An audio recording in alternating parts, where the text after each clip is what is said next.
Qu'est-ce que tu trouves sick à propos d'avoir un modèle hybride? Puis qu'est-ce que tu t'es comme, ah man, ça c'est plus challengeant? Ouais, je pense que cauchemar, c'est le bon mot. What's up, folks? Bienvenue sur Ça se passe. Aujourd'hui, je jase avec Jérôme Soucy-Rousseau, co-founder et VP People chez Fight Camp, une plateforme interactive de boxe à la maison. Fight Camp, c'est 12 ans d'existence, 70 millions de funding, roughly 20 millions de revenus, 25 000 clients puis une équipe de 16 employés avec 4 entraîneurs. On parle de la genèse de Fight Camp, de founder, break-up et make-up, ce qui est quand même rare, du passage de Jérôme par YC en 2016, le défi de bâtir une business hybride, c'est-à-dire avec du hardware et du software, de l'expérience de layering qu'il a vécu pendant sa série B, puis pourquoi construire une startup, c'est tough, mais pas nécessairement inatteignable.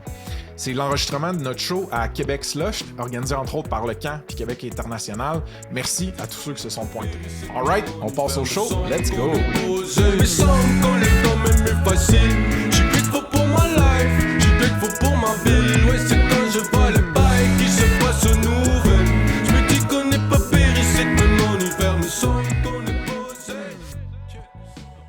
Alright, fait que comme j'ai promis à Jay, il allait avoir un 30 secondes awkward au début où est-ce que je dis merci à une couple de personnes puis de compagnies clés pour ça se passe.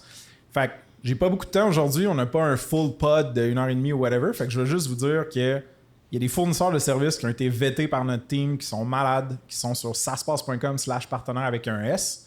Je vous inviterai à aller les voir. Si c'était pas de eux, il n'y aurait pas de ça se passe. Fait que finance, légal, AWS, cloud, AI, on a des compagnies malades à aller voir. Fait que checkez ça. On va rentrer right into it. Jay, comment ça va? Ça va bien, ça va bien. Cool, man. Laisse le mic le plus proche possible de ton doux visage. Puis, écoute, je voulais juste pour les gens qui te connaissent pas déjà, il y a une couple de monde dans le crowd qui savent t'es qui. Juste que tu me fasses un petit recap, un profil de genre, ça ressemble à quoi ton background, ton expertise, puis qu'on catch t'es qui. Parfait. Donc, c'est ça. Mon nom, c'est Jérôme. Donc, je suis VP, comme tu as dit, Operations à Fight Camp. Puis, dans le fond, moi, quand j'aime ça me présenter, j'aime mieux parler de qui je suis et qu'est-ce que je fais parce que c'est plus facile de connecter avec moi. Donc, moi, ce que j'aime vraiment faire, une de mes passions, c'est l'enseignement, l'apprentissage. J'aime vraiment ça. Un moment qui a été difficile pour moi dans ma vie, ça a été ma première break-up avec ma blonde. C'est dur à dire, mais ça m'a vraiment comme marqué. Fait que là, je me sens... OK. Fait que, bon, c'est ça. Un moment qui a été vraiment hot dans ma vie, c'est quand on a raisé notre Series B en 2021. Ça, c'était vraiment hot. On se sentait au top du monde. Puis, dernière chose sur moi, qu'est-ce que je pourrais dire? Qu'est-ce que j'aime? J'aime m'entraîner le matin le plus possible. Le matin? Super.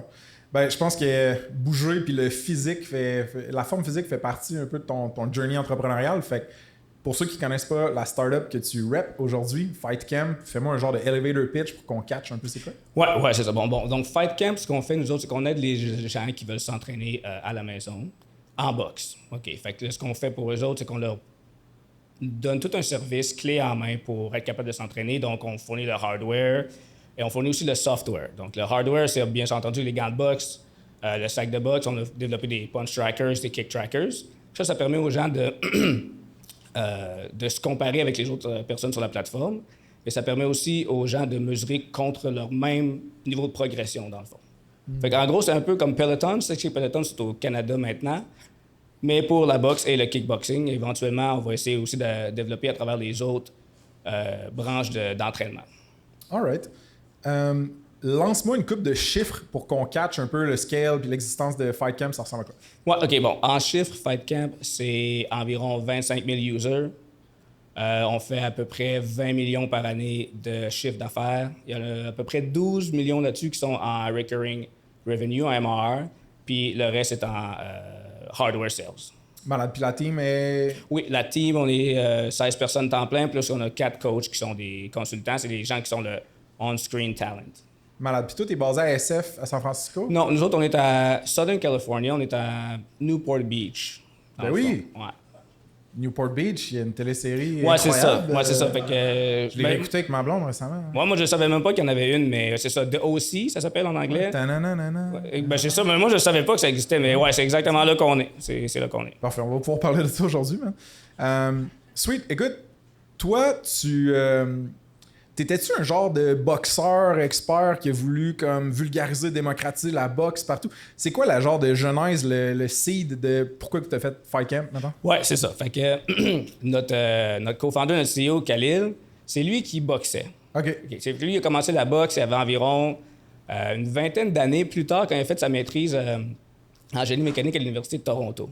OK. Puis lui, tu sais, il s'entraînait, puis vu qu'il a commencé à s'entraîner sur le tard, il dit y a-tu moyen de skip un peu le level puis d'arriver plus vite à être meilleur dans le fond. Puis il travaillait aussi avec des MEMS qui sont des petits éléments comme des senseurs ou des accéléromètres dans sa maîtrise en génie. Puis il dit il y a sûrement moyen de rendre l'entraînement de boxe plus technologiquement avancé puis me permettre de m'améliorer plus rapidement. Puis c'est comme ça que l'idée est venue de créer. Parce que Fight Camp, là, je vous parle de Fight Camp qui est comme le at-home fitness. Mais Fight Camp, au début, ça s'appelait XO. Puis c'était des trackers de boxe pour les athlètes de haut niveau. Fait que c'est comme ça que ça a commencé, dans le fond. Fait que c'était... Dirais-tu que c'est fair de dire que genre, vous avez commencé plus up-market dans les prosumers, puis vous avez comme descendu plus mid ou bas du market dans les consumers, maintenant? Ah, exactement. C'est exactement ça. Puis c'est comme ça que ça s'est passé. Puis c'est quand on a fait, on va en parler tantôt, mais c'est quand on a fait YC que nos partners ont dit, hey, les boys, si vous voulez vraiment faire une grosse business, il faut aller plus consumer. T'sais, nous, on travaillait avec l'équipe canadienne de boxe olympique, on travaillait avec les États-Unis aussi. Mais puis quand on a fait YC, déjà, on est allé un petit peu plus consumer avec ce que j'appelle comme les weekend warriors. Là. Okay, les gens qui vont à la boxe, qui s'entraînent, un peu comme Khalil, dans le fond, qui veulent vraiment devenir meilleurs. Mais même à ça, le marché n'était pas assez gros pour vraiment faire une at-scale business. Là. Fait que c'est là qu'on a commencé. Ouais. Prosumer, après ça, plus weekend warrior, puis on a fini avec mass consumer at-home fitness. Alright, fait que genre dans ma tête, mon imagination partait, puis je me disais, ok, vous vous êtes rencontrés sur le ring, puis finalement vous êtes alliés, mais tout n'était pas sur le ring avec Khalil. Non. Tout était en train de enflammer la piste de danse. Si Exactement. Fait que Khalil, puis moi, puis Alexandre Marcotte, notre CTO, nous autres, on s'est rencontrés dans le Cypher. Hein, le Cypher, c'est comme le cercle où les gens dansent dans les danses hip-hop, les breakdance. Ou rap, ouais, c'est ça. Fait que c'est là qu'on s'est rencontrés. C'est un studio de danse à Québec qui s'appelle Party Time. Ben oui. C'est comme ça qu'on s'est rencontrés. Malade. C'était quoi ton move préféré? Ben, mon Dieu, moi j'aimais bien Air Flare, c'est cool. C'est quoi? Fais-le donc voir. Ah, ben, il n'y a pas assez de place, mais Air Flare, c'est quand on passe sur nos mains, dans le fond, puis on fait comme tourner en rond sur nos mains sans que nos pieds touchent à terre. C'est comme un cercle comme ça, ouais. Ça, on en a sûrement vu à Révolution, dans le fond. Hey, ma blonde, Ouais, elle capoterait, man. Dis j'imagine. aussi Révolution, man. Meilleur pod. Mais ouais, Exactement. y a-tu du monde qui ont fait ce show-là que tu connais, maintenant? Oui, les gars de. Comment ils s'appellent, les gars? T'sais, moi, j'étais plus là quand ils ont commencé à faire ça, mais tu sais, Griffin, je me rappelle plus son nom, Guido Griffin, son fils l'a fait. OK. Puis dans le fond, c'est tous des gars que. Il y en a que j'ai coaché, parce que j'ai coaché du breakdance à part-time. Puis il y en a que j'ai dansé avec. Fait que, ouais, tu sais, quand je les vois, je les connais, là. C'est cette gang-là, dans le fond. Puis mettons, là, c'est mon podcast, fait que je me permets de continuer de poser une question sur le breakdance. Mais sur le danse hip-hop. Mais mettons, aujourd'hui, t'es à un mariage ou genre, t'es dans un club. Tu vas-tu, genre, encore boss une coupe de moves? Genre, c'est encore dans ton ADN? Tout le temps. Tout le Tout le temps. Puis tu sais, avec, tu sais, au mariage, l'autre jour, on était dans un mariage, puis tu sais, Khalil, puis moi, on commence à faire le breakdance, puis tu sais, Khalil, il déchire ses pantalons, puis... Ah oui, on est rendu vieux, man. Mais on le fait encore. C'est épique. Ouais. Puis, je suis content que tu aies comme parlé du break-up qui t'a marqué avec ta blonde de l'époque, je pense, au début, parce que un des points sur lesquels je voulais bouncer, c'est le break-up de Founders que tu as eu. Ça, tu m'en as comme parlé en pré-call, là, quand on apprenait à se connaître, puis tout. C'est des histoires pas roses puis pas le fun, là, mettons, là, quand ça chie entre des co-founders, mais ça arrive, je pense que c'est quand même cool d'en parler. Fait que tu m'expliquerais-tu, genre, grossièrement, c'est quoi qui s'est passé pour le break-up, mais surtout le make-up? Parce que t'as eu les deux, right? Ouais, oui, c'est ça. Puis comme tu dis, ça arrive fréquemment. Tu sais, les stats, c'est à peu près 65% Quand même, des équipes ou des projets qui finissent par mal aller à cause d'un conflit de co-founders dans une équipe. Puis nous autres, c'est intéressant que tu poses la question, parce que nous autres, moi et Khalil, ça fait à peu près, mettons, 1 an qu'on sait vraiment qu'est-ce qui s'est passé. T'sais, fait que juste pour vous dire à quel point des fois on ne sait pas vraiment ce qui se passe. T'sais.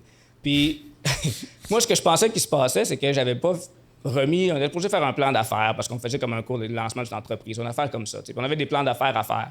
Puis moi, je pensais que c'était parce que j'avais pas remis le plan d'affaires puis qu'il était pas content de mon rendement. Mais plutôt, lui, ce qu'il m'avait dit, c'est que j'étais trop impliqué dans trop d'affaires puis que lui, il voulait quelqu'un qui était plus focus sur la business. Ça, on est en quelle année, mettons? Ça va être à peu près en 2013. C'est au début. XO, ça a commencé, c'était moi et Khalil, mettons. Fait que vous êtes plus jeune aussi, vous êtes dans la vingtaine, peut-être moins mature aussi. Pas mal moins mature, mon Dieu. Puis on n'a pas maturé tant vite que ça, mettons. Je pense à mes affaires, je suis comme, mon Dieu, on a 40 ans bientôt, puis on fait encore ça. Mais ouais, on était pas mal moins mature dans le temps, ça, c'est sûr. Malade. Ouais. Fait que là, vous avez comme pas eu la communication que vous devriez avoir à ce moment-là. Vous avez-tu, genre, officially break-up? Genre, t'es-tu sorti des ups pis tout, ou? Ben, tu sais, c'était vraiment le début. Hein. C'était moi puis lui. C'était vraiment... Ça n'a même pas duré. Ça a duré une couple de mois à peine, là. OK. Avant, puis tu sais, c'était avant qu'Alexandre Marcotte rentre, qui est notre CTO, là. Ben, il était là un petit peu, mais en tout cas, c'était vraiment au début. Fait que, tu sais, il n'y avait pas de produit. On était beaucoup en validation. On travaillait ensemble. J'étais allé avec lui à Toronto, parce qu'il faisait sa maîtrise à Toronto. Puis on travaillait sur le projet. On n'est pas dans un programme qui s'appelait Techno, à l'époque, à l'Université de Toronto. Fait que c'est vraiment au début. Puis oui, ça a été un vrai break-up. Nous autres, on était vraiment des meilleurs amis. On se parlait tout le temps. Puis on a comme arrêté de se parler quasiment du jour au lendemain. On se parlait. On n'était pas comme...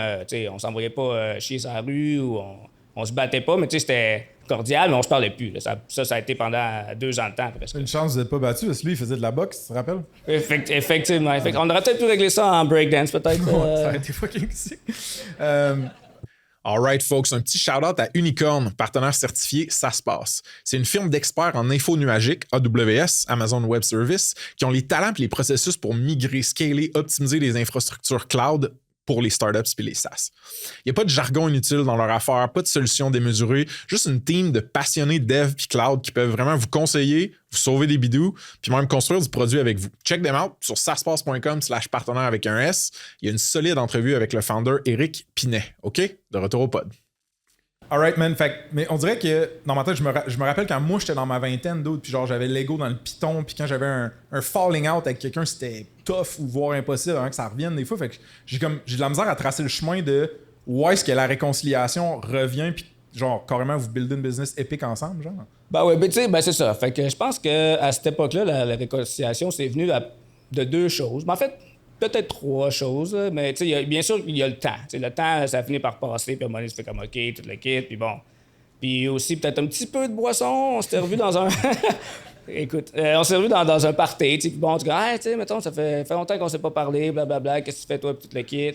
Puis de mon côté, moi...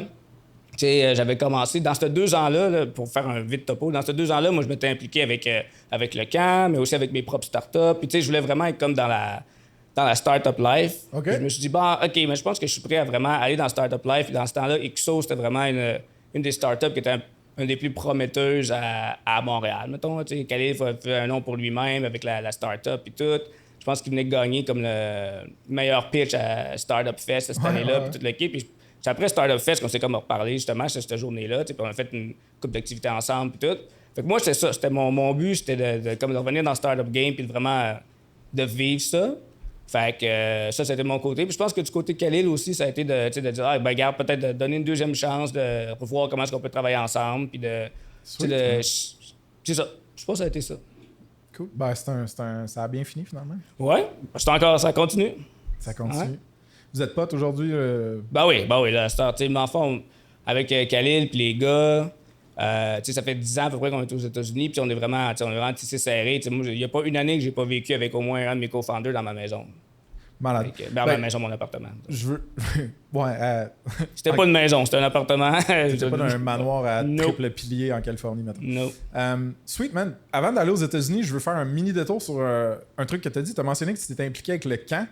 Là, aujourd'hui, tu es coach pour le camp, mais au début, tu étais comme tu dans une espèce de cohorte ou accéléré, incubé là-dedans, ou comment ça marchait? Non, c'est ça. Au début, j'étais un facilitateur, dans le fond. Qu'est-ce que ça veut dire? Ouais, ben c'est une très bonne... C'est un film de Jason Statham, là. Ouais, effectivement. Ça serait pas pire, ça. Un facilitateur, dans le fond, là, c'est que ça crée des programmes pour accompagner les entrepreneurs. Puis moi, ça vient du fait que quand j'étais allé faire le programme avec Khalil, à Toronto, j'étais revenu au Québec, j'ai fait il me semble que la façon qu'on se fait coacher, c'est moins comme à jour que qu'est-ce qu'on voyait à Toronto. Puis je me suis dit, mais je pense que je pourrais faire une bonne job à essayer de coacher ce que moi, je vais me faire coacher. Puis c'est comme ça que ça a commencé. J'ai travaillé dans les CFP et tout. Puis à un moment donné, on avait fait un programme avec Davender à l'époque puis Sébastien. Puis après ça, je sais pas comment ça s'est passé, mais de fil en aiguille, j'ai dit à Sébastien, hey, moi je fais ci, moi je fais ça. Puis merci Sébastien, il m'a donné une chance. Puis on a commencé comme ça. C'est comme ça que ça a commencé. C'est pas toutes les il y a beaucoup de founders qui aiment ça redonner, mettons, puis genre aider une couple de founders qui passent dans leur sillage ou whatever, mais tu sais, de coacher puis de le prendre au sérieux comme gig, c'est pas nécessairement tout le monde qui le fait. Fait que ma question, c'est cette espèce de désir-là vient-tu du sport? Tu sais, toi, t'avais-tu comme des coachs qui ont changé ta vie dans le sport, ou t'as-tu des coachs en entrepreneuriat qui ont changé ta vie puis t'étais comme je veux faire ça moi tout? C'est d'où que ça vient, ce genre de feu-là de coaching? Ben, le début du coaching, je pense que ça vient de... Quand j'étais en secondaire 4, j'avais une blonde, pas la même qui m'a brisé le cœur, mais j'avais une blonde, puis dans le temps, il y avait une affaire qui s'appelait comme les sciences, comme 436 puis 416, puis il fallait que tu fasses tes sciences avancées pour aller comme en infirmerie. Puis elle avait un peu plus de misère, puis moi, j'étais pas nécessairement bon, mais je passais, tu sais. Fait que après l'école, on faisait des sessions d'extra, puis je la mentorais, tu sais, je coachais, puis toute l'équipe, puis ça a fini que... Ça a vraiment bien fini. Elle a vraiment eu des bonnes notes. Elle était capable de faire ses trucs. Puis ce que je me suis rendu compte aussi, c'est qu'en étant coach puis mentor, ben, c'est moi-même, je devenais pas mal meilleur. Fait que moi, j'ai eu vraiment des scores de débile à mes examens de fin d'année. Puis aussi, j'aimais ça, je vois les gens apprendre puis réussir. Puis comme se rendre compte que c'est déjà à l'intérieur d'eux autres. Faut juste comme le sortir un peu. Puis j'ai vraiment aimé ça. Puis je continue à faire ça. Extrêmement aphrodisiaque aussi, les sessions.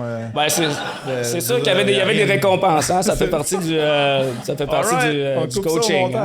Hein? Sweet, man.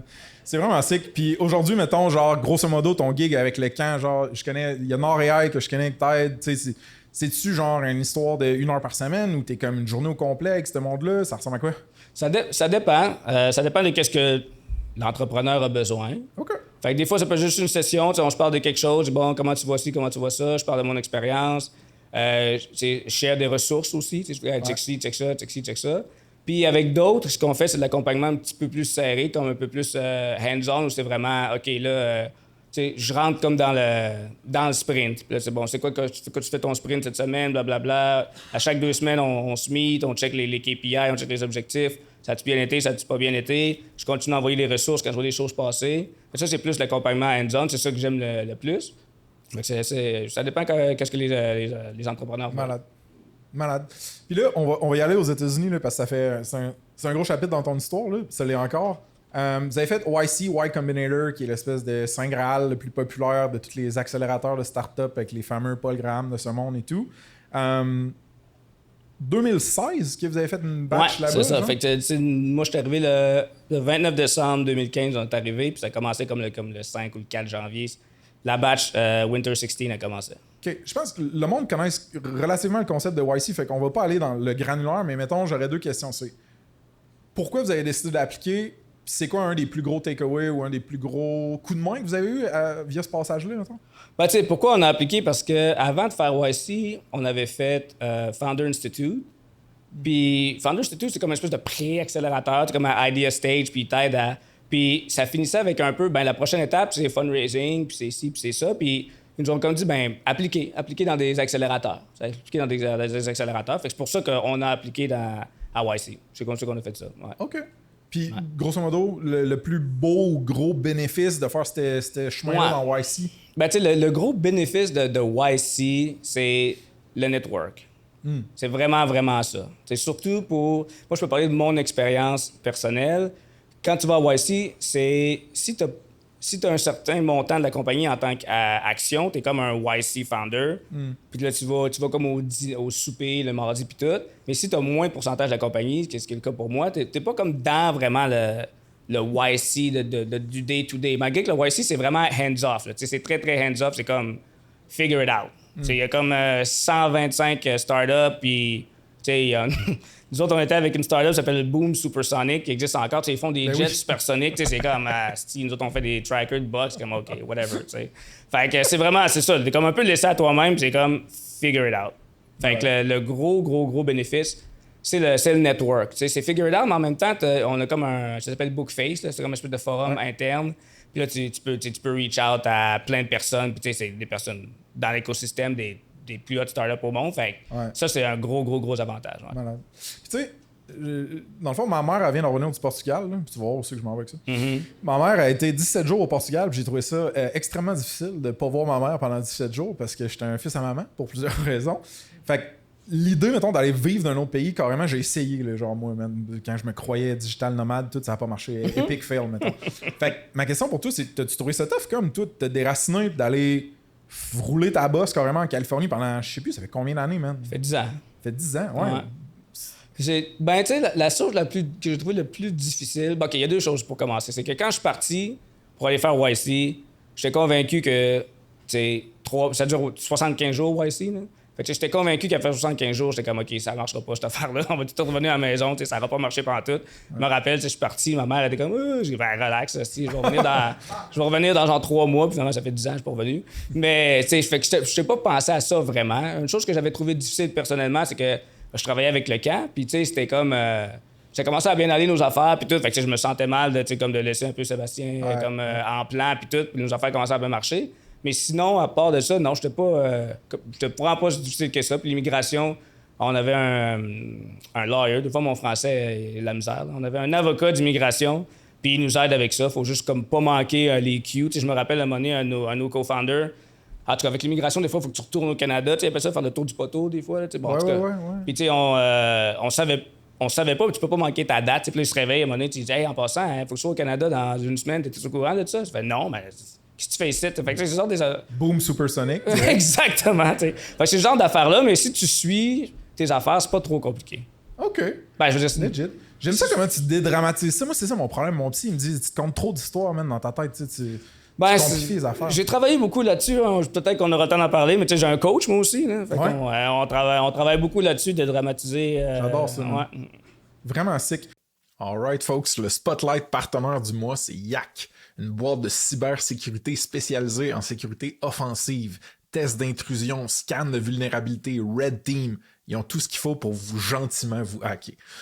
Que vous soyez rendu à obtenir une certification comme SOC 2 ou ISO 27001, à lever du financement ou juste à vouloir prévenir les cauchemars de sécurité, Yak peut vous aider à sécuriser votre app. Tu sais ce qu'on dit, quand ta sécurité est pas affectée, t'as 1000 petits problèmes en SaaS, mettons. Mais quand ta sécurité est affectée, t'en as juste un problème, puis il est pas petit. Fait que check out ma conversation avec Cindy Felt, où on jase de tout ça et de plus sur saspace.com/partenaire avec un S/Yak, Y-A-C-K. saspace.com/partenaire avec un S/Yak. Sinon, vous pouvez les checker, la boîte, leur service, la gang, directement sur yak.one. YACK.ONE, yak.one. OK? De retour au pod. Fait que là, votre startup, c'est comme un...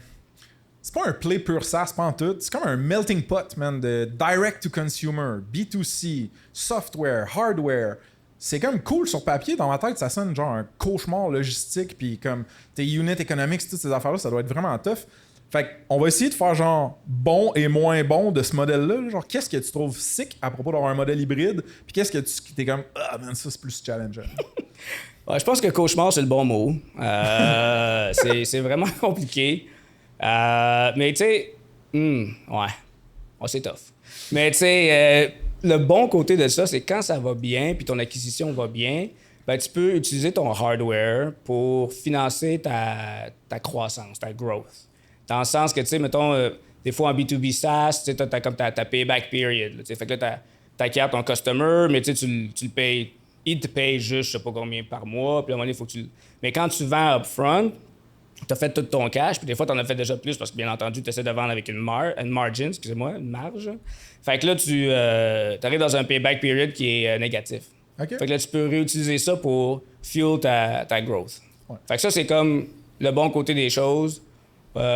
Aussi, tu sais, vendre du hardware, c'est quand même... Ben, c'est le fun. Je dirais pas dire le mot le fun, mais c'est cool parce que c'est un vrai produit. T'sais, fait que ça, les gens comprennent ce que ça fait, c'est plus simple à comprendre. C'est comme... That's what it is. Tu le reçois, puis tu le quittes. Fait que ça, c'est le fun aussi. C'est une partie qui est le fun. Puis bon, fait que ça, c'est les parties qui sont le fun. Bon, là, les parties difficiles de la liste, c'est comme infini, mettons. Là. Choisis-en une, mettons. Ça va vraiment niaiseux, là, mais le hardware, c'est juste difficile. Dans le sens que tu tu peux pas rater ton coup. C'est pour ça que ça s'appelle hardware. Exactement. Tu sais, mais tu peux pas comme... là, je veux pas insulter personne qui fait du software ici, c'est que ça se passe, là, tu sais, mais nous autres... Non, pas trop. Pas qu'on rit pas d'eux autres, on les respecte aussi, mais tu sais, on se dit, c'est pas la même affaire, là. Tu sais, mettons, mon affaire bug, je fais pas juste faire, je sais pas moi, un git commit, git whatever, puis c'est réglé, là. Tu sais, nous autres, on retourne en Chine, là, mettons, là. C'est ça qui se passe, là, tu sais, là. Tu sais, quand ça va pas bien, tu prends l'avion, puis tu t'en vas en Chine. Tu sais, je me rappelle, là, vite, une bonne histoire, ça, c'est... On avait... Oh my God, ça, c'était l'enfer. On avait fait notre première batch. Okay, notre première batch, c'est 3000 units. Mon gars, il avait quasiment tout l'argent de la compagnie là-dedans, tu sais. Puis on reçoit les premiers, mettons, 10 prototypes. Ben, même pas les prototypes, c'est fini, là, ça, on envoie tout. On l'envoie à un journaliste de Forbes, tu sais, qu'on a travaillé beaucoup pour avoir son PR. Ouais. Puis là, il l'essaye, puis là, il nous appelle, ben, il nous écrit un courriel, il dit « Hey, les boys, il marche pas votre affaire. » On fait comme OK. Fait que là, on ouvre les boîtes de autres qu'on a reçus, puis là, on avait 10 en tout, puis on avait 5 sur 10 qui marchaient pas. Qu'est-ce que ça veut dire, il marche pas? C'est un sac, tu peux fesser dedans? Non, excuse-moi. Ouais, des senseurs, ouais. Excuse-moi, les trackers, ouais. Ouais, merci. Fait que non, c'est correct. Fait que les trackers, les trackers marchent pas. OK. Il y en a 5 sur 10 qui marchent pas. Ça veut dire que, mettons, ta production, évidemment, de 3000 units, il y en a 1500 qui marchent pas, puis là, ça fait comme shit, man. On peut pas le faire, on n'a pas assez de cash pour le faire. Fait qu'on est comme dead. Si ça marche pas, on est dead. Fait que là, on a fait, je me rappelle encore, on était 6 dudes, on avait pas une scène. Kay, notre CEO, il fait OK, boys, à ce soir, on reste au bureau. Il est allé chercher une 6 de bière, parce que le seul argent qu'on avait, c'était pour 6 bières. Une chaque. Puis il a dit, bon, qu'est-ce qu'on fait? Puis là, notre Alexandre, notre CTO, il dit, ben là, il faudrait y aller, là. Fait que là, fuck, man. Fait que là, on n'a pas d'argent. Puis là, Kay dit, les gars, les 6, on y va. Là, t'es sûr? Pas juste d'être 6 là. Il dit, les 6, on y va. On va trouver quoi faire, mais tout le monde y va. Fait que là, juste les billets d'avion, c'était quasiment, je sais pas, peut-être 25% de notre runway. Tu sais, c'est les billets d'avion pour se rendre là-bas, tu sais. Fait que là, on part, là, c'était le mercredi. Genre, le vendredi, on était dans l'avion. Puis pendant qu'on était dans l'avion, Alexandre Marcotte, notre CTO, il code non-stop. Il code l'espèce de software qui m'a aidé à déboguer les trackers. Puis là, on arrive à Hong Kong. C'est le nouvel an chinois. Fait que là, il n'y a rien qui se passe. Fait que là, il a fallu comme soudoyer quelqu'un pour y payer, tu sais, à coup de le payer pour qu'il ouvre la shop. Ah oui. Puis là, pendant, mettons, 3 jours de suite, presque non-stop, on a passé au travers de nous autres, nous-mêmes, 3000 units. On les a ouverts, on les a testés, on les a refermés, on les a ouverts, on les a testés, on les a refermés pendant c'est comme 12 heures non-stop, 3 jours de temps, pour se rendre compte que, finalement, ils marchaient presque toutes. Fait que là, on a fait « Oh shit, c'est donc bien hot, ça! » Fait que là, on a fait le party comme des Mongols pendant 3 jours de temps à Hong Kong. Avec le CCP. Ouais. C'est une joke de communisme, j'arrête. Sweet, man. C'est ça le hardware, dans le fond. Ouais. Mais je veux dire, c'est comme... Des fois, ça n'a pas besoin d'être sophistiqué, la solution à un problème. Des fois, c'est juste le brute forcé avec de l'énergie, genre. Ah, il y a beaucoup de ça, ouais. Ouais, c'est quand même débile, man. Puis, juste vite, le price point, ça ressemble à quoi? Ben, on a un price point qui range entre 300 et 700 parce qu'on a différents packages. Fait que là, juste pour faire vite, là, ton package, c'est que... Bon, pour mieux expliquer, pour pas qu'on se perde, t'as les trackers. Ouais. Puis là, nous autres, on a une deuxième génération de produits qui est aussi une console. C'est vraiment comme une console. Là. Fait que t'as les trackers puis une console. OK. Ça, c'est déjà ton sac de boxe, puis bon, ton équipement, tes gants, puis tu sais, t'as déjà tout équipé, mais tu veux juste faire les workouts interactifs, puis t'entraîner avec la solution interactive. Ça peut environ 300 à 500 $. Puis là, si tu veux tout le kit, c'est monter ton propre gym. Puis là, tu peux rajouter des accessoires. Mais là, bien entendu, il y a le sac, il y a le tapis, tout le kit. Ça monte environ à 1000 $. Fait que notre average order value est à peu près à 1000 $. OK. Puis il y a un recurring sur le soft après? Oui, c'est vrai, merci. Ouais. Fait que là, il y a le recurring sur le soft qui est 39 $ par mois. OK. Fait que ça veut dire, upfront, ça me coûte presque 1000 $. Ouais, ça coûte à peu près 1000 $ upfront. Puis après ça, j'ai une app mobile puis web dédiée. Ouais, c'est ça. T'as l'app, pas web. On a le dashboard, mais tu fais pas les workouts dans l'app, dans le web. Là, t'es avec ton cell. C'est pour ça qu'on a une console. Hein. Fait que là, je comprends pas c'est quoi que ça veut dire, une console. Ben, c'est ça. Fait que là, je vais t'expliquer ça vite, là, pourquoi on a une console. Parce que dans le fond, au début, la première version de FightCamp, c'était sur ton téléphone. Ouais. Puis, tu avais tes trackers qui connectaient à ton téléphone. Puis là, tu connectais ça, tu prenais ton téléphone à ta TV, soit avec un HDMI cable ou avec tu stream. Puis, c'était vraiment une expérience tout croche. Là. En fait, là, la vérité, le plus qu'on en parle, c'est que la première version de FightCamp, c'était vraiment... C'est un MVP. Là. C'est vraiment broche à foin. Là. Ça a été rabroché un peu de tout. Comme, on a des trackers, puis on est capable de filmer. Puis là, je pourrais rentrer dans l'histoire pourquoi on a fait le switch. Là, mais puis on s'est dit, OK, bon, on a des trackers. On est capable de filmer, mais l'expérience client était vraiment mauvaise. Tu sais, là, faut pas oublier que tu as des gants de boxe, c'est sur ton téléphone. Fait là, si tu te fais appeler, ben là, le stream arrête, puis là, tu as des gants, là, tu fais quoi? Tu enlèves tes gants. Fait que, c'est vrai. Puis la deuxième affaire aussi, c'est que les trackers se déchargent. Fait que là, on avait un petit espèce de module pour charger les trackers. Mais là, à ce temps, avec la console, c'est vraiment plus smooth. Fait que la console, dans le fond, c'est vraiment une console. Tu mets tes trackers dessus, ça se plug dans la TV, ça stream pas mal mieux. Il n'y a pas d'interruption si tu te fais appeler. Puis aussi, c'est que là, avant, on pouvait juste faire 2 trackers en même temps. Là, on peut en faire 4. Fait que là, ça permet de tracker les coups de pied, les coups de poing, bien entendu. Puis 2 personnes à la fois peuvent faire un workout sur le sac. C'est pour ça qu'on a fait une deuxième version de notre produit. Puis ça a diminué le churn de moitié du jour au lendemain. Malade, man. Il y a tellement de data points que tu peux pas sûrement tracker comme dans du software, c'est-à-dire genre comment la personne interagit puis vit dans son lieu physique, les appels qu'elle a, la lumière qui rentre ou je sais pas, tu sais. Ça me fascine, man, parce que j'en ai jamais fait. Ben oui, mais je pense que c'est bon. Tu vois, ça aussi, c'est un défi du hardware dans le sens que, tu sais, en ce moment, on a détecté un problème qui est comme l'électrostatique. Mais ça, tu sais, l'électrostatique, on l'a testé, hein, peut-être, ça a l'air de bien aller dans le lab. Mais tu arrives chez des personnes, puis c'est un événement qui n'est pas contrôlé tout le temps. Fait que des fois, il y a de la statique, des fois, il n'y a pas de statique. Fait que là, on a des trackers qui ont un problème de statique. Fait que qu'est-ce qu'on fait? Est-ce qu'on fait les trackers? Est-ce qu'on fait... C'est ça, le hardware, dans le fond. Malade. En 2021, vous avez closé une série B de 50 millions US, si je ne m'abuse. Il s'est passé un truc quand même important dans l'histoire de la compagnie, puis qui t'a impliqué, affecté toi aussi, c'était un layering. Ouais. Explique-moi, c'est quoi un peu ce process de layering-là, puis comment toi, t'as vécu ça, man? Ouais, ben j'aime ça en parler parce que c'est pas quelque chose qu'on parle souvent, tu sais, en tant que founder, tu sais, mettons, c'est quoi un layering? Ben, dans le fond, le principe du layering, c'est quand la compagnie grandit plus vite que l'entrepreneur est capable d'absorber en tant qu'expérience. Ça fait que là, quand la compagnie grossit, peut-être le client, ça devient super compliqué, ben ce qui se passe, c'est que le board ou même si les entrepreneurs sont assez self-conscious, pas self-conscious, mais self-aware. Self-aware. Merci. Ils vont être capables de dire, OK, il faudrait que j'engage quelqu'un qui a vraiment plus d'expérience pour me remplacer dans mon rôle, pour que la compagnie puisse continuer à grandir. Puis moi, ce qui m'est arrivé, c'est que j'étais aux opérations. Fait que j'étais le Chief Operating Officer. Fait que c'est quand même un title qui est assez prestigieux. Mettons, c'est le fun d'être le CEO, c'est le fun, tu sais. Puis la compagnie grossissait trop vite, puis j'ai moi-même proposé à un moment donné qu'on avait engagé une CFO qui elle allait amener des compagnies 750 millions de revenus, tout le kit, pour qu'elle vienne me remplacer. Puis c'est quelque chose que j'avais proposé au début de l'année. Mais quand je me suis fait layerer, qu'est-ce qui avait été difficile pour moi, c'est que quand la décision a été faite, j'ai pas été consulté. Puis ça, c'est ça qui a été plus difficile. Puis c'est pas le fait d'être layeré en tant que tel, parce que je savais que c'est la bonne décision, mais c'est de pas avoir la conversation. Puis c'est ça qui a été plus difficile pour moi dans cette histoire-là. Ouais. Y a-tu une partie de ton esprit qui était comme fuck it, I'm out? Ou genre non. Pas assez, mettons? Non, pas en tout, parce que tu sais, c'est comme. C'est pour la business, c'est pour la growth, puis ça fait partie de la game, tu sais. J'ai pas le temps d'en parler trop, mais j'ai pas un si gros ego que ça. Fait que c'est comme, garde, I'll have to do what I have to do. C'est un peu ça, c'est comme, garde. Parce que là, dans le fond, toi, t'es devenu VP... Opération. Puis là, il y avait une ou un nouveau CEO, mettons, qui rentrait. Ouais. C'est-tu à peu près ça? Oui, exactement. C'est une CFOO, elle faisait des finances puis aussi des opérations. Puis tout l'alphabet, quasiment. Exactement. Tu rajoutes des lettres, là. Fait que c'est ça qui est ça, ouais. D'ailleurs, tantôt, j'avais une joke quand tu disais que c'était notre MVP, vu que vous faites de la boxe, Minimum Viable Punch. Quand même pas si pire, man. Pas pire, j'aime ça. C'est pas grave, man. Il n'y a pas de trouble. T'as parlé de ton ego, man. C'est un travail constant pour plusieurs fondateurs, pour chiller auprès de multiples fondateurs, fondatrices. Moi, à travers les années, c'est ça, c'est un thème récurrent. Ma question pour toi, c'est... Tu me dis de quoi en pré-call qui m'a genre vraiment comme shaké un petit peu? T'as juste dit, tu sais, man, j'ai aussi le goût de parler sur le pod pour montrer au monde que d'avoir un succès, puis de passer dans YC, puis de lever du cash, puis faire une belle business comme nous autres, c'est accessible.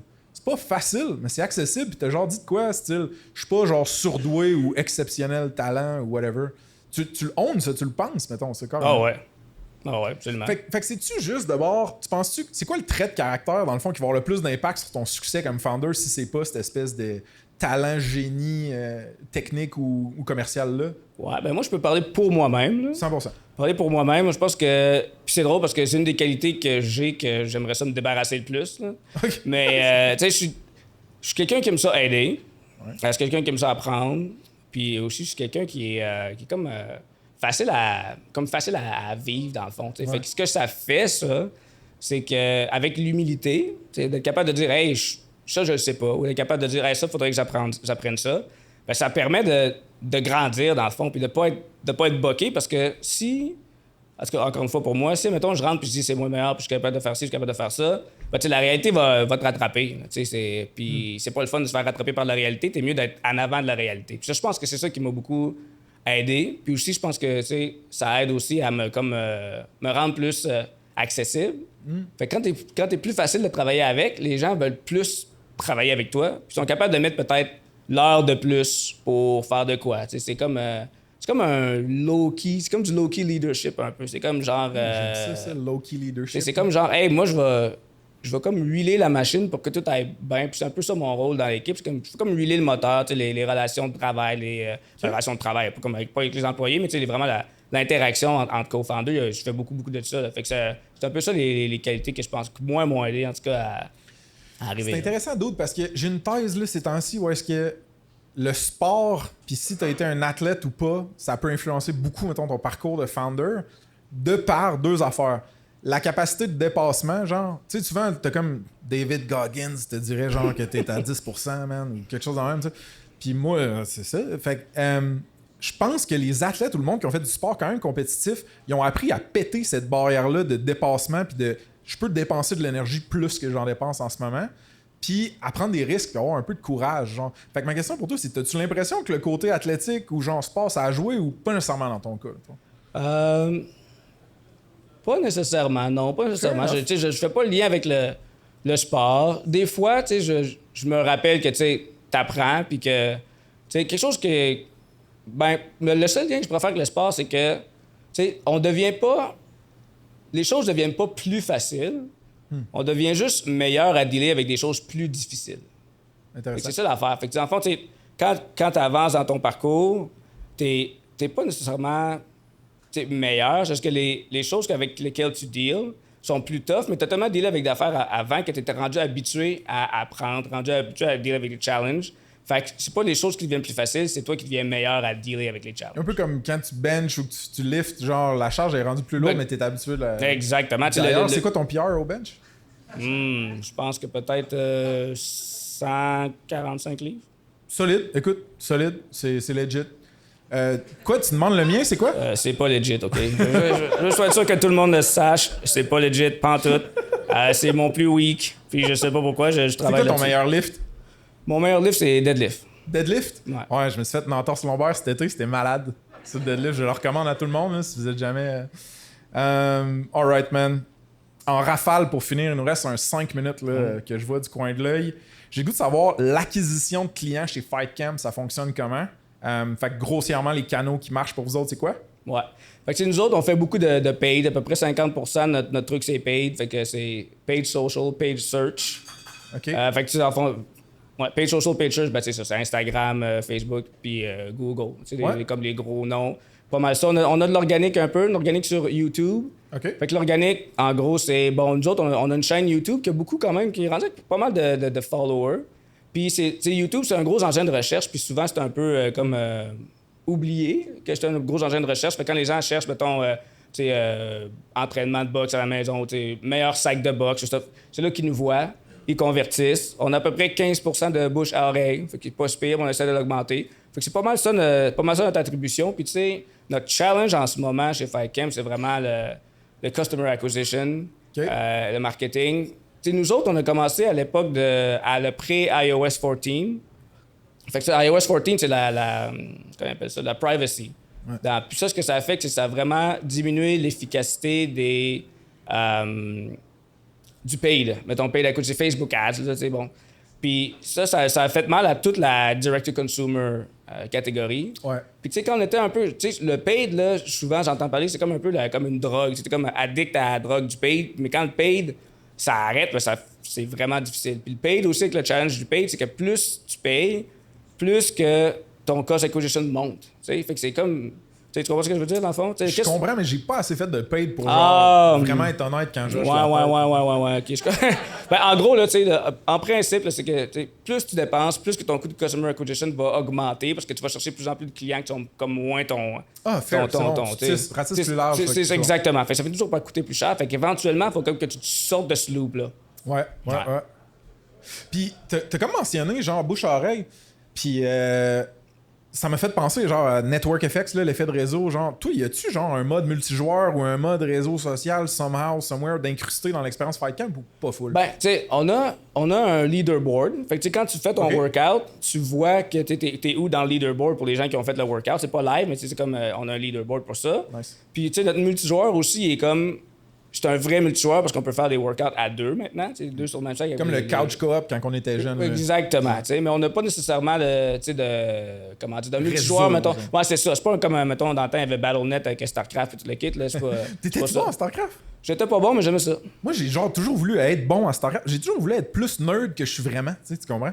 Fait que j'ai jamais vraiment. Tu sais, mettons, Elden Ring puis Dark Souls, là, les jeux trop durs, là, je me fâche. Là. Le seul que j'ai fini, c'est Sekiro. Là. En tout cas. C'est terminé là-dessus. Je connais aucun de ça. Ouais, tu vois qu'il y a quelque chose, hein, là. Je vais explorer ça en thérapie, man. Pour finir, man, j'ai le goût de te poser 2 questions. La première, c'est, y a-tu une erreur, tu sais, on en fait plein des erreurs, etc., qui est top of mind, que t'es game de partager pour peut-être essayer que le monde l'évite, cette erreur-là?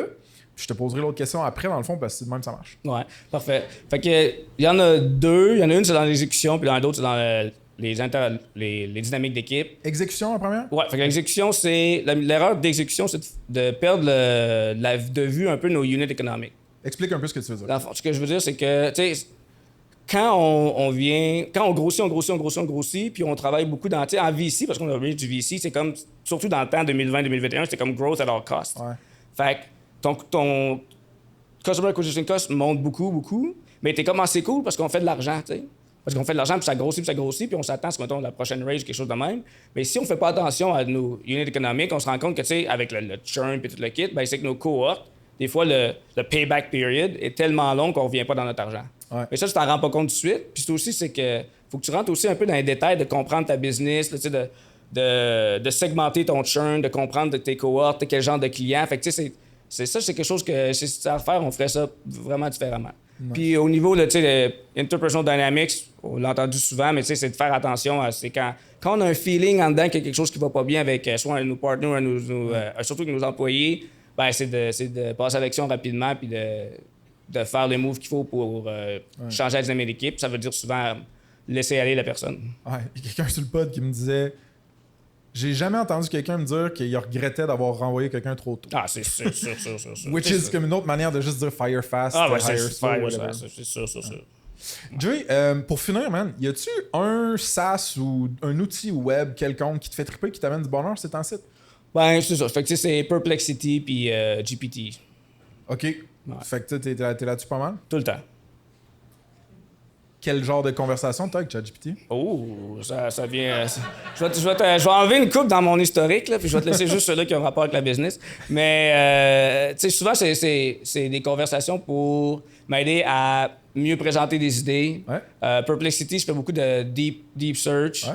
Ce que je fais beaucoup aussi, c'est que je résume des sondages, par exemple, du gros data, mettons. Là, je le garoche dans GPT ou dans Perplexity, puis il me ressort des résumés, puis ça me permet de fact-checker puis de double-checker mes affaires. Malade. Ouais. Hey, on est pas mal on time, mon vieux. Je veux juste te dire un gros merci. Si le monde veut te parler, ils peuvent te pigner sur LinkedIn. Quand tu auras le temps, tu checkeras. C'est Jérôme Soucy Rousseau sur LinkedIn. C'était un honneur, man, de t'avoir sur le pod. Ah, merci beaucoup, mon vieux.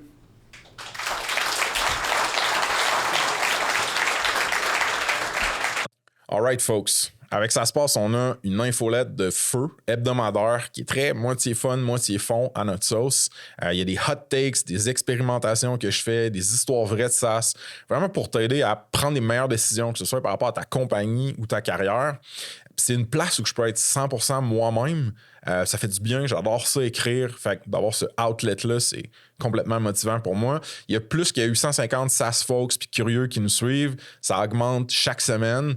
J'aimerais ça que vous en fassiez partie, puis qu'on se rende à 1000, puis qu'on se rende à encore plus que ça, ben franchement, ça me craint au bout d'avoir des nouveaux abonnés qui se joignent sur l'infolette. Ça me craint à continuer d'écrire, à continuer de faire de la recherche, de me poser des questions, d'analyser ma conversation avec cette fondatrice-là ou ce fondateur-là. Ça pourrait être transformé en un éditorial que moi, j'amène dans l'infolette.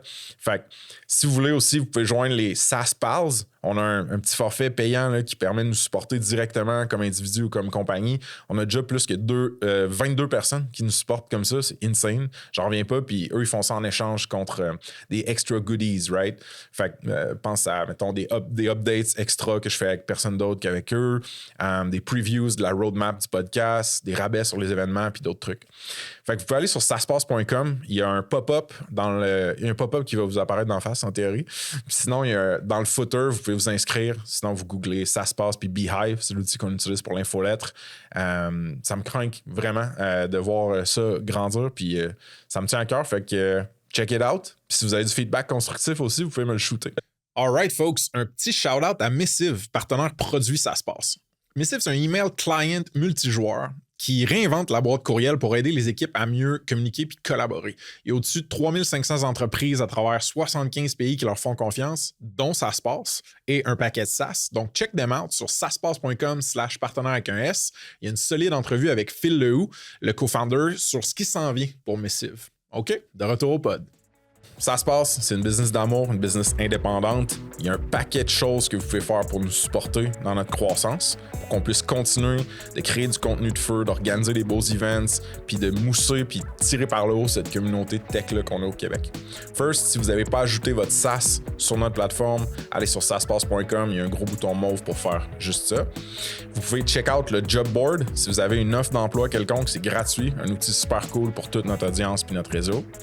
Si vous ne nous suivez pas déjà par rapport au pod sur Spotify, Apple Podcasts, allez faire ça s'il vous plaît. Puis vous pouvez aussi nous laisser un review, ça nous aide vraiment beaucoup. Vous pouvez nous suivre sur YouTube, qu'on investit de plus en plus là-dedans. On met des shorts sur le plus de contenu possible, que ce soit organique ou avec des partners. Fait que check this out. Si vous voulez venir aux événements puis pas manquer de billets parce qu'on est souvent sold out, vous devriez nous suivre sur Eventbrite. Fait que vous allez sur Eventbrite, vous écrivez SaaSpace, vous pouvez vous abonner puis avoir des notifications. On fait ça roughly à peu près chaque mois-ish. Puis last but not least, suivez-nous sur LinkedIn puis Instagram. On met du beau contenu, du contenu souvent drôle. Fait que je pense que ça vaut la peine. Je veux finir cette outro custom-là un petit peu en remerciant les partners certifiés de SaaSpace. On a des compagnies de fous qui nous supportent financièrement, stratégiquement, des fois même psychologiquement dans mon cas. Puis sans ces compagnies-là, la majorité du revenu de SaaSpace n'existerait pas puis on pourrait pas faire ça. Right? Fait que je veux que vous preniez le temps d'aller les regarder. saspace.com/partenaire avec un S. Ils sont tous listés là. Ils ont une belle fiche avec du contenu, avec des liens, des détails. Je vous les nomme rapidement. Leviat Légal, des avocats qui sont tech et founder-friendly. Le Chiffre, des comptables et fiscalistes qui sont calés en tech aussi. Baseline, des gros geeks pour innover avec les AI. Unicorn, des experts cloud AWS pour optimiser et scaler votre infrastructure. Puis on a aussi cette année des partners produits. Donc Vasco, une plateforme RevOps pour votre go-to-market. Missive, un inbox collaboratif pour vos teams, pour vos communications de team, Puis Apollo 13, un studio de no-code pour construire des MVPs puis des side projects. Vous pouvez tout aller voir sur saspace.com/partenaire avec un S. Puis moi, du fond du cœur, je vous dis juste merci de nous suivre et de nous supporter. C'est insane comme aventure, ce qu'on a lancé là. Puis je suis bien privilégié de pouvoir faire ça.